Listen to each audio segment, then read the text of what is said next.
Welcome to the 2025 Baccalaureate ceremony. I'm Safa Zaki, president of the college. To open our proceedings, I invite you to stand, if you're able, to sing America the Beautiful. We will be accompanied on piano by George Lopez, our Robert Beckwith artist in residence, and led by vocalists from the class of 2025. The words are on the back of your program.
Welcome and congratulations to the class of 2025.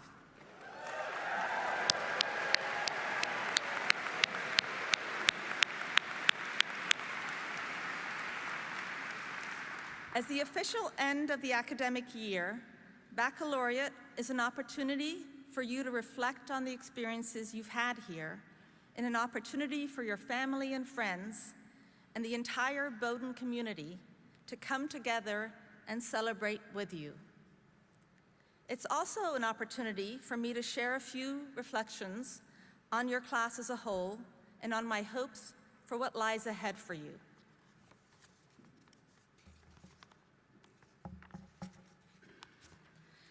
When you arrived at Bowdoin in the fall of 2021, you had just completed high school under the extraordinarily challenging conditions of peak COVID.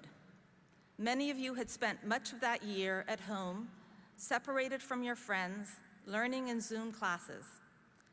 And some of you arrived at Bowdoin having never had the opportunity to see it. Arriving sight unseen to this place you would call home for 4 years, re-entering in-person classes after a year of Zoom school, and living closely with others after a year of social distancing was, I imagine, a shock to your system. I hope that it was also a reminder of the irreplaceable value of living and learning in community with other people, of the deep joys and small pleasures that in-person human interaction and relationships generate, and of the ongoing work that it requires.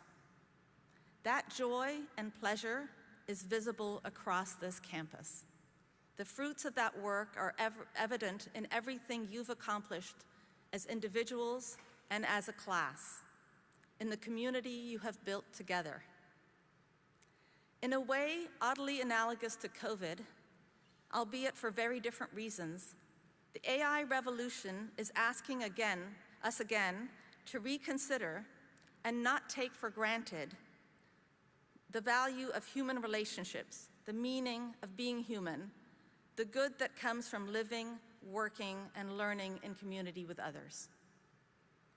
In the fall of your sophomore year, ChatGPT 3 was publicly released, introducing the world to the capacities of an artificial intelligence chatbot built on OpenAI's large language model, capacities that had previously only been understood by and accessible to a select few. I spoke about the AI revolution at my inauguration. I believe even more now what I said then, that more than ever, we need people who understand ethics, who understand complexity, contingency, who welcome and learn from multiple perspectives, who resist flattened out explanations. Another way of saying that is to say that the challenges and opportunities of AI require that the many lenses of the liberal arts. I feel quite confident that whether you majored in theater or Asian studies or biochemistry or physics or sociology or any of our 44 majors, you are graduating having developed these qualities, skills, and ways of thinking. This is all to say that your college experience has been deeply shaped by some of the oldest areas of knowledge, while also being increasingly touched by the newest developments in technology.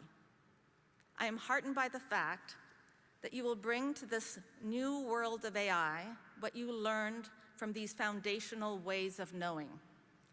Your future, our future, will depend on your creativity, your curiosity, and your humanity. We're going to need to lean into the kinds of approaches to questions and problems that you learned here, to lean in to our shared humanness. Of course, that begs the question, how do we know what it means to be human? In the classic Turing test, a person tries to tell the output that comes from a computer and what output comes from a human. If the person can't tell the difference, the machine is said to be intelligent, to have passed the Turing test. But does that really answer the question about humanness? Paradoxically, AI has been giving us clues to this question for some time. In the early days of AI, researchers were attempting to model what the field believed were the most human of human capacities, developing computers' ability to model rational behavior and mimic rational attributes. And what could be more rational, more human, than someone playing chess? An early test of AI was to see if a computer could play chess, which was seen as the epitome of being human. Even as IBM's Deep Blue program outwit Kasparov, the reigning chess champion, in 1997, we had learned that other human capacities were more difficult to mimic. We found appreciation for those capacities that were perhaps less visibly sophisticated. A computer was completely unable to mimic, for example, what a 2-year-old human could do, navigating a room, recognizing faces, understanding and uttering speech. The unpredictable, relational, fortuitous, sheer untidiness of being human was not mimicable. Only in the past 10 years or so have we seen giant steps on that front of AI. And the difficulty of that progress gave cognitive scientists a new appreciation of the complexities of the human mind. We're still struggling to understand those complexities. These questions are my life's fascination. They're what drew me to the field of cognitive science, and they're what I've devoted my research program to understanding.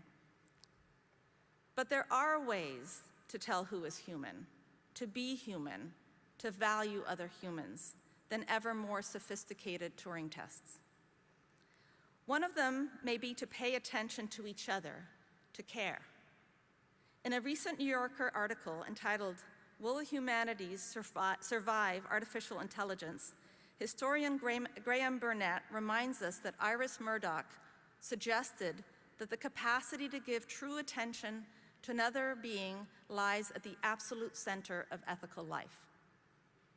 Expanding that idea, Murdoch asks us to direct a just and loving gaze upon an individual reality as a way of understanding that love is the perception of individuals.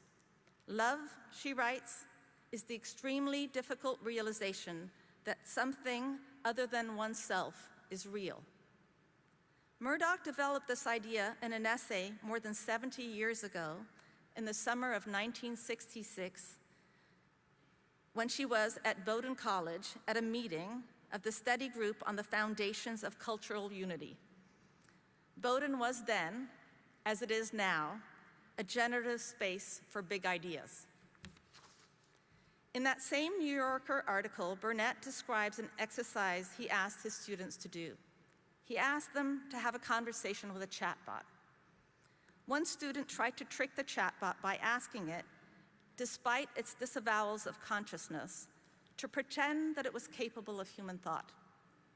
When the student told the chatbot that its mimicry was faultless, the chatbot replied with this question: would you trade your own messy, dynamic human attention for something more stable and neutral, or do you think the messiness is part of what makes it meaningful? My answer, and I hope yours, is that no, I would not make that trade, and that yes, the messiness is part of what makes human attention meaningful. That we must lean into messy, dynamic, unstable, non-neutral human relationships as a way of paying attention, as a way of caring. Another student in Burnett's class described her experience with the assignment in this way. The AI is huge, a tsunami, but it's not me. It can't touch my me-ness. It doesn't know what it is to be human, to be me. The project of knowing what it is to be human, knowing what it is to be oneself, and knowing that something other than oneself is real, is not the project of AI. It is, though, the most important project we have. In fact, this current AI revolution might even be taken as an invitation to develop new understanding of human consciousness. Or in Burnett's optimistic words, this is the pivot where we turn from anxiety and despair to an exhilarating sense of promise. These systems have the power to return us to ourselves in new ways. I won't pretend that there aren't things to worry about with what's to come with AI. Just as one example, the future of work will change in ways we can hardly imagine. But in a moment of realistic optimism, let me end by turning Burnett's words into a question, one to which none of us yet knows the answer. What will we find when we return to ourselves? I offer that as an open question to all of you, class of 2025, knowing that you have the skills, talents, creativity, curiosity, ways of thinking, and yes, the humanity to answer it in a messy, dynamic, unstable, attentive, and loving way. Thank you.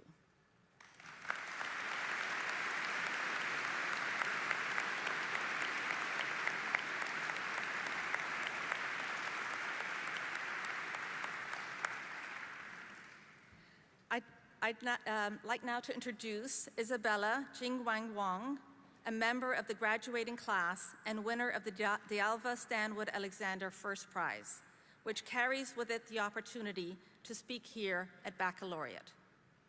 Isabella, an English and Government and Legal Studies double major from Shanghai, China, is someone for whom the common good truly resonates. Throughout her time at Bowdoin, she's been deeply involved with the McKean Center. Isabella says this work has helped her reflect on the variety of forms the common good can take. Isabella spent her junior year in England at the University of Oxford. She calls it a deeply transformative time that challenged and expanded her sense of self, saying her time abroad heightened her awareness of how class and race operate differently across cultural contexts. Last summer, she worked as a legal advocate intern in Boston, helping low-income Asian clients overcome linguistic and systemic barriers. She said that she learned that legal work is essentially human work. Earlier in her Bowdoin career, Isabella designed an independent study project on the literary and political significance of disgust in food-related themes. She analyzed how vegetarianism, hunger strikes, and allotrophagy, that is, having different or unexpected food cravings, function as bodily resistance in works by novelists Clarice Lispector and Han King. After graduation, Isabella plans to enroll in a PhD program in English at UC Berkeley. This afternoon, she's here to present The Wisdom of an Egg. Please join me in welcoming Isabella Wong.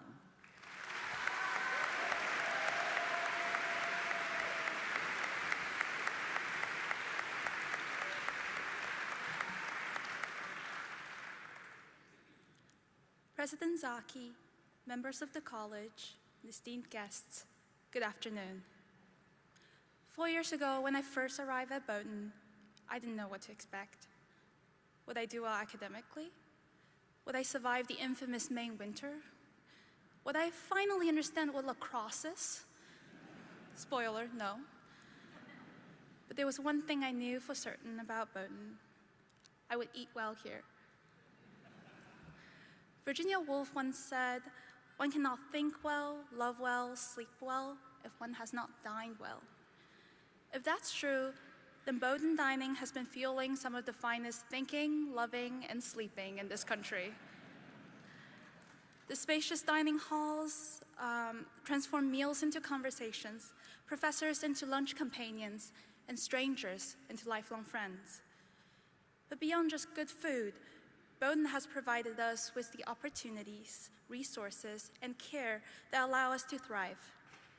It has challenged us without starving us of opportunities, nourishing not just our bodies, but what Woolf calls the lamp of our spine. And yet, if I had to distill my Bowdoin experience into one image of food, I wouldn't choose the lobster bake or the delicious double chocolate chip cookies. No, I would choose the humble egg. I've spent my entire life adapting to new diets. Growing up in southern China, I ate eggs with congee on cold mornings. At my boarding school in Midwest, eggs come scrambled with bacon. Yet at Bowdoin, eggs, like the students here, take on wondrous, ever-changing forms. Fried, soft-boiled, poached, frittatas, quiche, and of course, the legendary Egg McMolten, a dish so revered it deserves its own honorary degree. Bowdoin gathers people from all around the world, each of our stomach carrying a different memory of what raised us. And yet, in the dining halls, we set aside our dietary differences and many other differences. Over the past 4 years, we sat together, ate together, chatted and laughed together. It was at these dining tables, over eggs Benedict or those divine mott sticks as supers, that I truly understand what it means to belong somewhere. Eggs have also been central to my academic journey. I spent a year studying how modern women writers repurpose disgust, vegetarianism, and fasting as bodily resistance. What I found is that eggs, like language, are endlessly adaptable. They absorb new meanings and shift to fit new contexts. In Catherine Mansfield's short story, The Daughters of the Late Colonel, two sisters, unable to confront the material and emotional austerity in interwar Britain, imagined that they would live by eating only, quote, eggs in various forms. A few years later, in another London wartime diary, a housewife compares soldiers falling from the sky to eggs crashing to the ground. Across these narratives, the egg becomes the most accessible metaphor for women to make sense of the war's violence and the breaking of bodies. I mention this not just to flex my research, well, maybe a little, but also to highlight the egg's versatility and resilience as a metaphor. My journey as a first-generation immigrant has mirrored the fate of an egg. Fragile, often invisible as an ingredient, constantly adapting to hold its shape in unfamiliar surroundings. But Bowdoin has taught me to extend the metaphor. Only through the breakage of an egg can something nourishing and delicious emerge. My displacement is not just loss, it can also be transformation. And why does this matter to you? Because eggs, like the education we've received, are fundamental. As we leave Bowdoin, we're stepping into a world not too different from the interwar Britain I studied, a world full of broken systems, ones that rations opportunities, compassion, and even our right to speak our truth. Even now, the rising cost of eggs reminds us that breakfast is never just food, but part of a larger global system of power, access, and inequality. If Bowdoin has taught us anything at all, it is how to be a good egg, how to be versatile, resilient, and unafraid of breaking sometimes. We have learned how to make meanings out of the ordinary, how to nourish not just ourselves, but each other. So let's take that with us. Let's question the structures that leave people hungry, not just for food, but for justice, for dignity, for safety, and for belonging. Let's not just be good eggs. Let's go crack open some new ones. Thank you.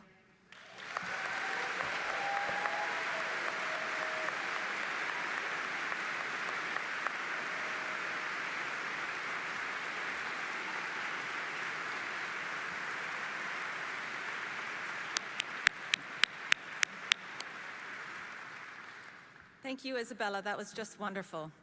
It's now my pleasure to welcome to the stage senior members of various Bowdoin a cappella groups who will perform In My Life, written by John Lennon and Paul McCartney and arranged by our very own Brendan Hill from the class of 2025.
I know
Thank you. That was really beautiful.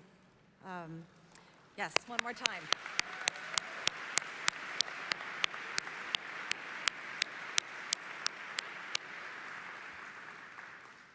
I'm very pleased to introduce this afternoon's keynote speaker, Tom Putnam, a member of the class of 1984. Tom was a longtime director of the John F. Kennedy Presidential Library and Museum and subsequently oversaw the management of all 13 of our nation's presidential libraries. He concluded his career by serving for 4 years as the director of the Concord Museum in Concord, Massachusetts, site of the first battle of the American Revolution and home to the writers Ralph Waldo Emerson, Louisa May Alcott, Henry David Thoreau, and our own Nathaniel Hawthorne. During his sophomore year at Bowdoin, Tom was named the 1982 Harry S. Truman Scholar from Maine. He spent the fall semester of his junior year in Washington, D.C., where he interned for then U.S. Senator Joe Biden. He graduated Phi Beta Kappa with a government major and then, with the support of a Woodrow Wilson Fellowship, earned a master's in public administration at Princeton, after which he spent a year in Senegal as a Fulbright scholar. He returned to Maine to teach high school for 2 years, often taking students on field trips to Boston, including to the JFK Library, where he would later work. 41 years ago this very weekend, as winner of the DeAlva Stanwood Alexander Prize, Tom delivered a student address at his own commencement before heading off to Quebec on a Watson Fellowship. Yes. We're delighted to welcome Tom back to Bowdoin as we celebrate the bicentennial of Bowdoin's famous class of 1825, the class of Nathaniel Hawthorne and Henry Wadsworth Longfellow. Please join me in welcoming Tom Putnam.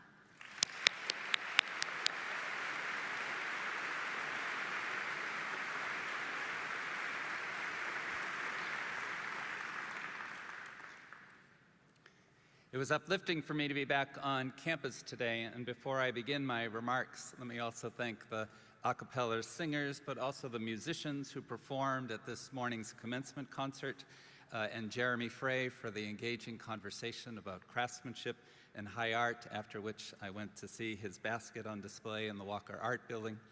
But I also happened to walk across campus with an exuberant group of elementary school students who had just left the Art Museum and were on their way to explore the wonders of the Arctic.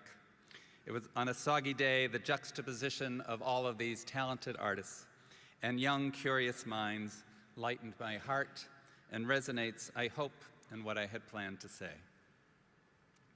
I remember my baccalaureate ceremony primarily from a photo taken that evening. In it, I'm sporting a skinny 1960s tie that belonged to my father, which I'm wearing again today to honor him and my mother and all the parents and family members, those here with us and those no longer living, whose love and support have brought you, the class of 2025, to this moment of celebration and transition. I'm honored and truly humbled to be part of this special gathering. Thank you, President Zaki, for your generous introduction. Whenever I see you representing the college, I feel proud and hopeful for Bowdoin's future. And I'd like to publicly thank you for your thoughtful and confident leadership.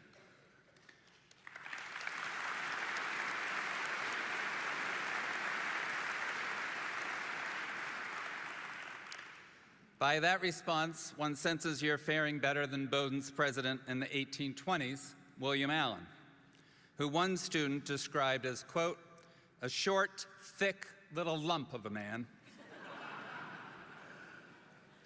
with no talents and, as I've been told, no extraordinary learning. That student, foreshadowing his talent as a literary portraitist, was Nathaniel Hawthorne, a member, along with Henry Wadsworth Longfellow, of Bowdoin's famed class of 1825. On the 200th anniversary of their graduation, I've been asked to paint brief portraits of these two illustrious alumni in the context of our times. So these past months, I've walked in their footsteps, visiting the homes where they were born and grew up, making pilgrimages to their grave sites, and immersing myself in their literary works and lives in between. Let us begin by recognizing differences between their era and our own. Longfellow was all of 13 years old when he received word of his acceptance to Bowdoin, and 18 when he graduated. The cost of 1 year's tuition was $24.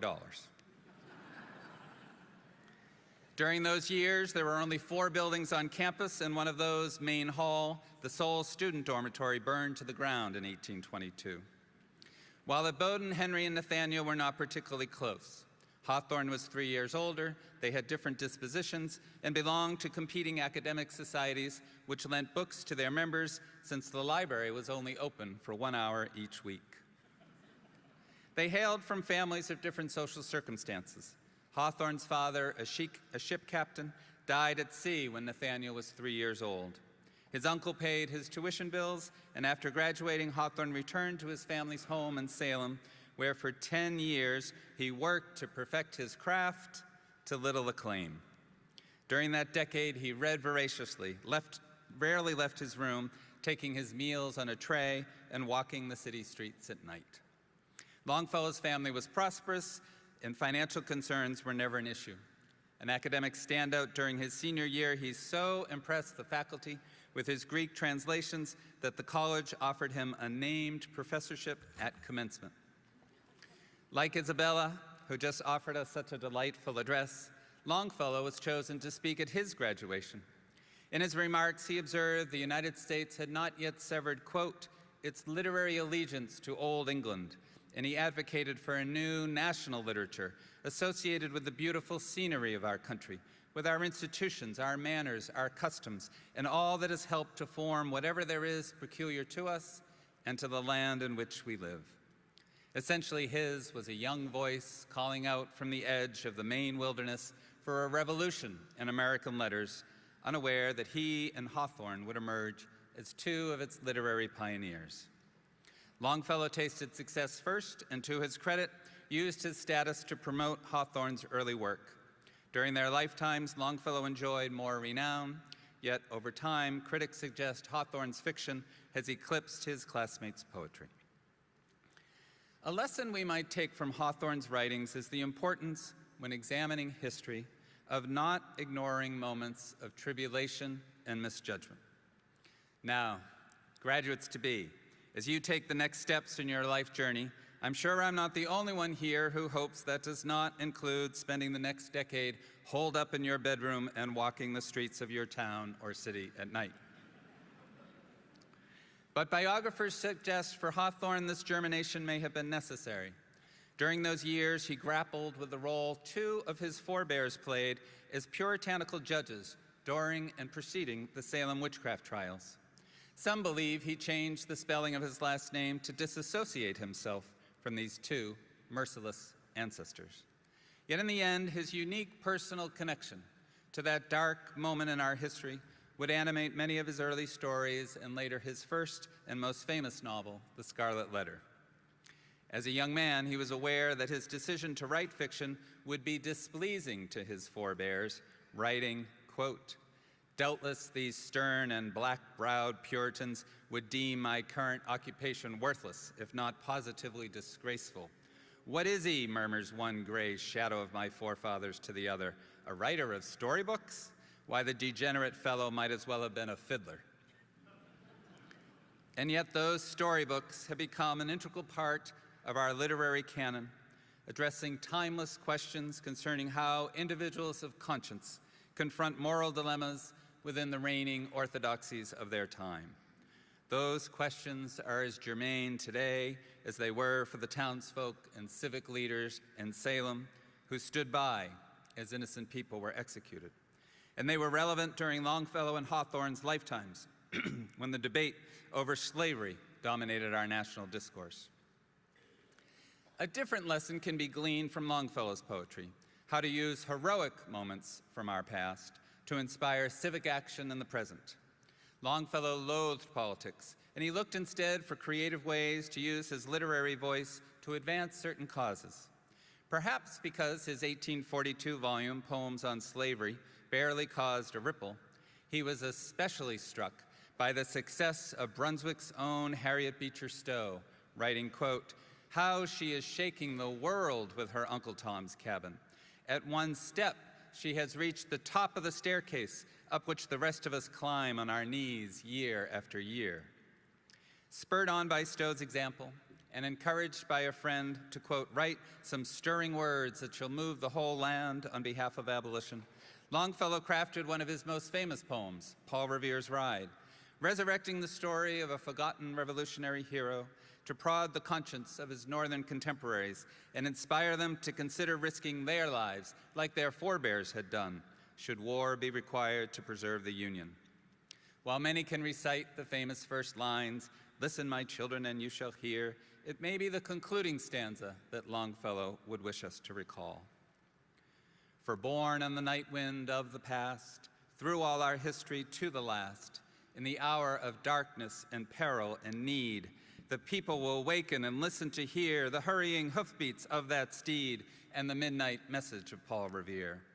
Longfellow's son Charles heard that message. He fought and was gravely injured in the Civil War that did, of course, abolish slavery. But meanwhile, Longfellow's poem and its iconic midnight rider, wakening a slumbering citizenry, galloped on as a timeless cultural marker. In 1967, for example, 3 years after Martin Luther King Jr. visited this campus, Reverend King suggested, "We still need some Paul Revere of conscience to alert every hamlet and every village of America that revolution is still at hand." I hope these brief examples help shed light on the significance of Hawthorne and Longfellow's contributions to our national story. During a time of social upheaval, they illuminated the human condition through fictional characters and works of art which capture what is peculiar to us as Americans and to the land in which we live. In these divisive times, I should note they belonged to opposing political parties and had different opinions about the impending Civil War. Yet those differences did not diminish their friendship or their regard for each other's literary accomplishments. Despite the favorable reception to his works, Hawthorne needed to supplement his income through politically appointed positions in Boston, Salem, and Liverpool, England. After the latter posting, he and his family lived in Italy, the setting of his last novel, The Marble Faun. Longfellow called it a wonderful book with the old, dull pain in it that runs through all of Hawthorne's writings. To enlighten his readers, Hawthorne often plumbed the darker depths of his characters' souls. Listen to how one, Miles Coverdale in the Blithedale Romance, describes the predicament of his generation. Quote, "It was impossible, situated as we were, not to imbibe the idea that the crust of the earth in many places was broken, and its whole surface portentously upheaving, that it was a day of crisis, and that we ourselves were in the critical vortex." Close quote. One can easily imagine those eloquent words having been written today. Longfellow experienced his share of pain too, but he tempered his poetry with an optimism that befit a new nation. This may also explain why his poems have fallen from favor in our more cynical age. Yet as I read them, I appreciated his positive spirit, which seems appropriate to this ceremony as the college prepares with pride and expectation to confer degrees to you under the same whispering pines and similarly portentous skies as Hawthorne and Longfellow faced 2 centuries ago. Here's an excerpt from his poem, A Psalm of Life, written in the aftermath of a personal tragedy, which Longfellow first read to a class of his Harvard students as a life credo. "Let us then be up and doing, with a heart for any fate, still achieving, still pursuing, learn to labor and to wait, not enjoyment and not sorrow is our destined end or way, but to act that each tomorrow find us farther than today." After returning home from Europe and in failing health, Hawthorne took what he hoped would be a recuperative trip with his lifelong friend, Franklin Pierce, Bowdoin class of 1824, to the White Mountains, where he died in his sleep on May 19, 1864. He's buried in Concord, Massachusetts, on Author's Ridge in Sleepy Hollow Cemetery, next to Emerson, Thoreau, and Louisa May Alcott. Longfellow was a pallbearer at Hawthorne's funeral and outlived him by 18 years. After his wife Fanny died in a tragic fire, he continued to write poetry and translate works like Dante's The Divine Comedy. At the invitation of Joshua Chamberlain, he attended his 50th college reunion here in 1875. 7 years later, he died in his home in Cambridge and is buried nearby in the majestic Mount Auburn Cemetery. I'd like to conclude by commenting on two speeches which seem applicable to the moment. Longfellow and Hawthorne's education at Bowdoin was integral to their intellectual and personal development, and the same was true for me. The speaker at my baccalaureate ceremony was Bowdoin's president, Leroy Greeson. He shared a story from his student years at Wesleyan, where he had graduated exactly 40 years earlier. When, as a sophomore, he discovered the exclusionary practices at the fraternity he had joined, he resigned his membership.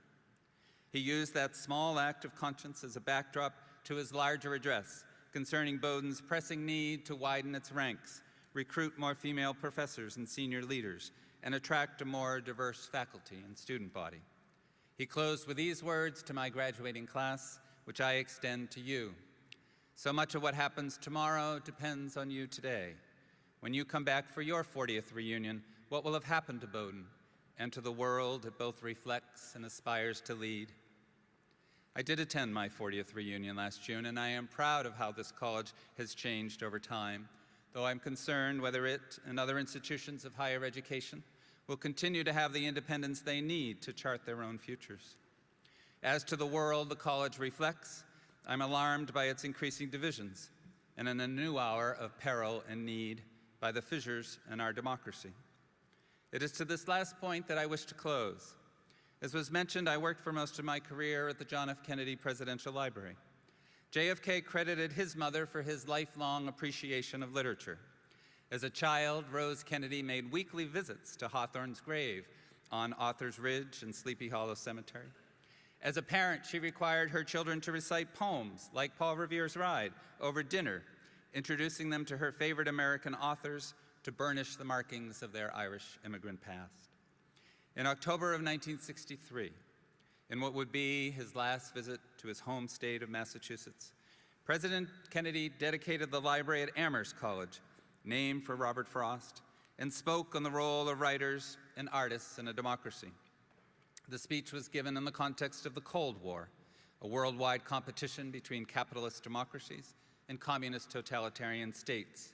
As you listen to his words celebrating artists like Hawthorne, Longfellow, Stowe, and Frost, I hope you'll notice the contrast JFK makes between democratic and authoritarian rule. Reading the speech today, it takes on new meaning for me, for here at home, those distinctions have begun to blur. Quote, "Our national strength matters, but the spirit which informs and controls our strength matters just as much," JFK remarked that day. And artists, when faithful to their personal visions of reality, become the last champions of the individual mind against an intrusive society and an officious state. We must never forget that art is not a form of propaganda, it is a form of truth. In a free society, art is not a weapon, and it does not belong to the spheres of polemic and ideology. Artists are not engineers of the soul. It may be different elsewhere, but in a democratic society, the highest duty of writers, composers, and artists is to remain true to themselves and let the chips fall where they may. For in serving their vision of the truth, artists best serve their nation. Close quote. Nathaniel Hawthorne and Henry Wadsworth Longfellow served our nation honorably by being faithful to the truth as they perceived it. And through their pioneering literary efforts, they gave their age strength to confront the challenges of their times. To the graduates of the class of 2025, our hopes for you are manifold, including that the lessons you have learned here will empower you as individuals of conscience to remain true to yourselves, no matter the prevailing winds. Your very presence in the world, full of talent, persistence, and idealism, fortifies our age with vitality and hope. I imagine over these past 4 years, most of you have spent more than 1 hour a week in the Hawthorne and Longfellow Library. And each time you entered, you walked past the portraits of these two authors on either side of the main entryway. And now, as you graduate, they look over your shoulders, like other members of this community, past and present, and join me in wishing you well and wishing you courage as you seek to make good on the promise of a Bowdoin education and live lives of conscience and integrity.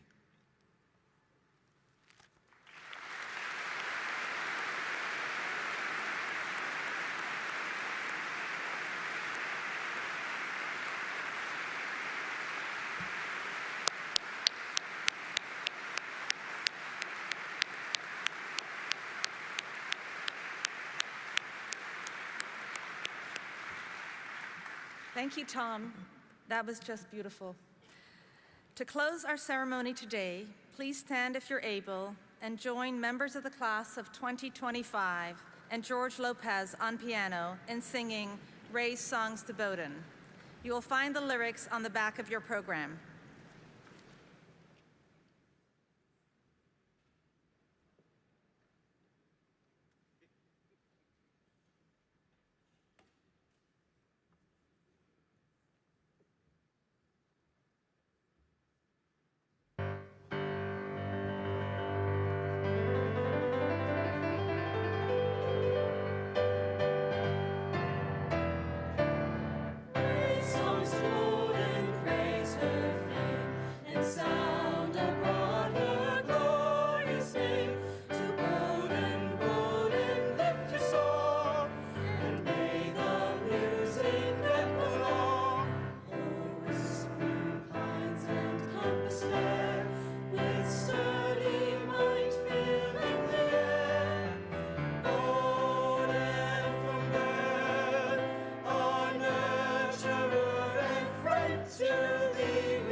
I now invite you to attend one of Bowdoin's signature events, the Down East Lobster Bake, which is happening in Farley Fieldhouse next door. Congratulations again to our seniors and soon-to-be graduates. We look forward to seeing you tomorrow at the college's 220th commencement on the quad.